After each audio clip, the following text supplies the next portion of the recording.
How much time do you spend every day working on your dream?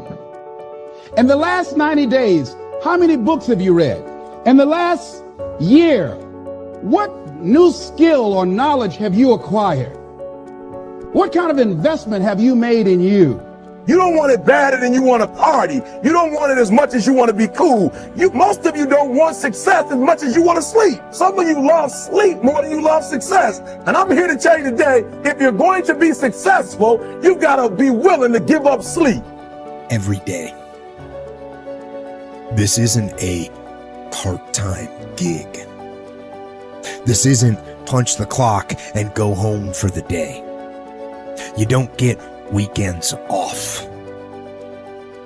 No. Here, there's no such thing as a weekend. This is an everyday gig. Every day is a Monday. You're either committed or you aren't. You're either willing to do everything it takes, whatever that might be, or you aren't. You either are willing to go through hell and high water and fire and brimstone to get to your goals, or you aren't. This is the time for you to go into warrior mode.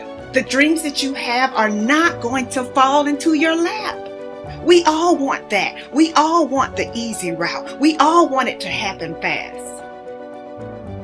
But the truth is that you've got to be willing to fight for what you want. And sometimes the person that you have to check is yourself. It doesn't matter what you don't have now because you can go get it. But it starts today. It starts with a commitment. It starts with a principle. It starts with the discipline. It starts with effort. It starts with energy. It starts with an idea that you're going to make today count. Develop yourself, weaponize yourself, teach yourself to be so good at something that is necessary to serve in the area of your dream that now you're never even thinking about your comfort zone. Whatever you resist persists, but if you ask the right question, not why is this happening, but what is this here to teach me? What is this here to teach me? It puts you in the place and space to get the lesson you need.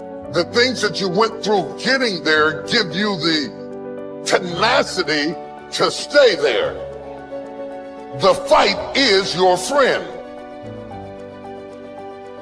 To work on yourself daily. Work on the way you look at the world around you. Look at solutions rather than focusing on all the problems. Don't listen to its lies about what might happen if you try that new thing, and just try it. You do this and you are constantly getting stronger than that enemy within. And I may make a mistake, but I own it radically, emphatically. I don't play the blame game. If I was wrong, I claim it and I move forward. The starting point of goal setting is for you to realize that you have virtually unlimited potential to be, have, or do anything you really want in life, if you simply want it badly enough and are willing to work long enough and hard enough to achieve it.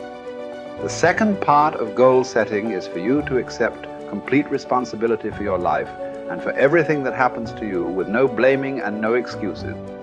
With these two concepts clearly in mind, that you have unlimited potential and that you are completely responsible, you are now ready to move to the next step, which is to begin designing your ideal future.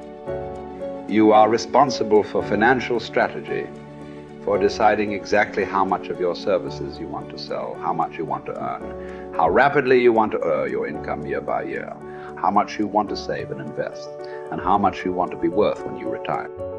These numbers are entirely up to you. You are responsible.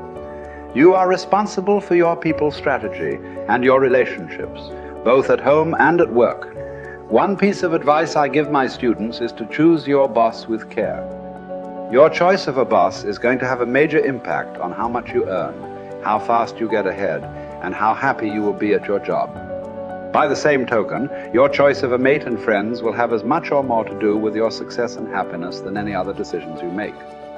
If you are not happy with any of your current choices, it is up to you to begin taking steps to improve or change them. Finally, as president, you are in complete charge of personal research and development, personal training and learning.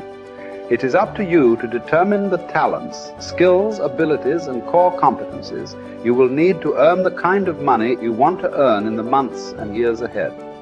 It is then your responsibility to make the investment and take the time to learn and develop these skills. No one is going to do it for you. The unavoidable truth is that no one really cares as much as you do. From this point forward, see and think about yourself as the master of your own fate. See yourself as completely in charge of your own life.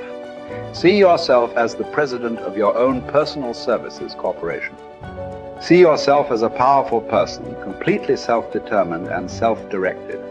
Refuse to whine and complain about things that happened in the past, which cannot be changed.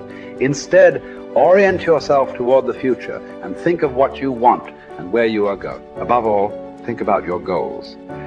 The very act of thinking about your goals makes you positive and purposeful again. And if you decide today to go for the apple instead of the Hershey bar, I'm telling you, you have begun the process of turning your life around.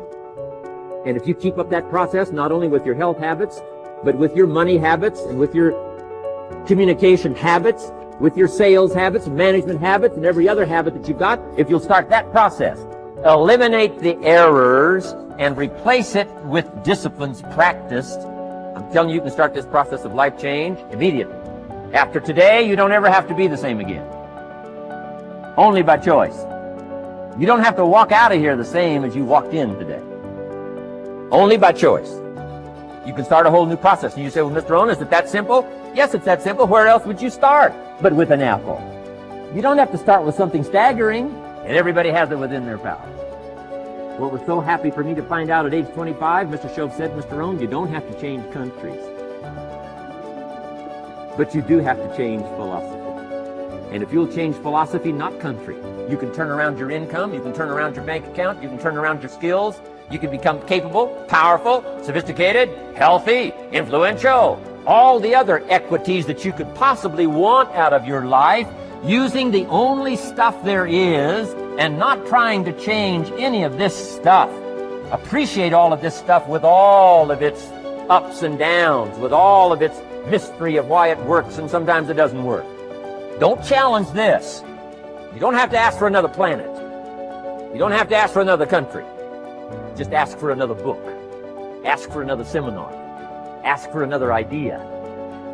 And you can start this whole process of personal life change. You want to stand out from everyone else. You want to do something more than other people think is possible. You literally want to stand outside the norm. And if that's the case for you, then understand that, as Albert Einstein said, only one who devotes himself to a cause with his whole strength and soul can be a true master. For this reason, mastery demands all of a person.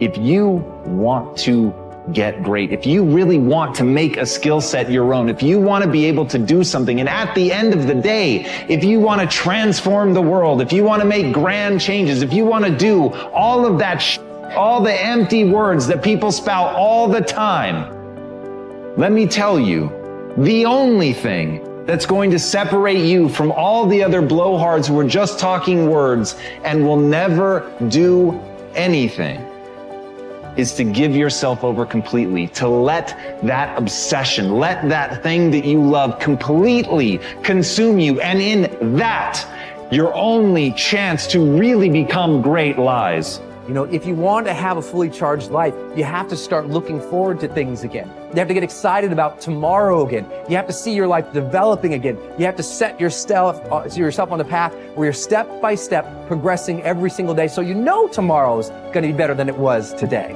That you know tomorrow you're going to become more of who you know you can become. That you know tomorrow by your simple choices, by your simple sets of disciplines and habits, that you're going to evolve into your highest self. And that is the path of the charged life.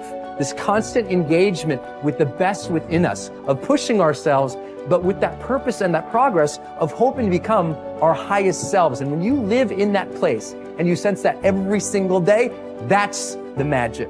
That's what life should feel like. That's what I think we all deserve. And maybe we ought to start aiming and challenging ourselves just a little bit more to get there.